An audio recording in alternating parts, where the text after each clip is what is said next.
এই মানুষটাকে আপনি অপছন্দ করতেই পারেন। তার কোনো সিদ্ধান্ত আপনার ভালো নাও লাগতে পারে। কিন্তু স্বামী হিসেবে তিনি যা করছেন এটা স্ত্রীর জন্য কিন্তু স্বপ্ন। একজন প্রধানমন্ত্রী বাংলাদেশের দায়িত্ব বর্তমানে তিনি নিয়েছেন।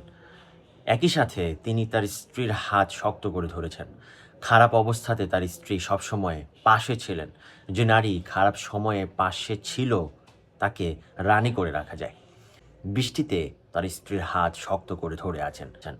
সব সময় আগলে রেখেছেন তিনি। এরকম স্বামী ঘরে ঘরে সবাই চায়। রাজনৈতিক মতাদর্শ মানুষের ভিন্ন হতে পারে। প্রধানমন্ত্রী থেকে শিক্ষা এইটি নেওয়া যায় কিভাবে বউকে ভালো রাখতে হয়, কিভাবে নারীকে আগলে রাখতে হয়, কিভাবে নারী সমাজকে এগিয়ে নিতে হয়, কিভাবে সব পরিস্থিতিতে হাত ধরে রাখতে হয় শক্ত করে।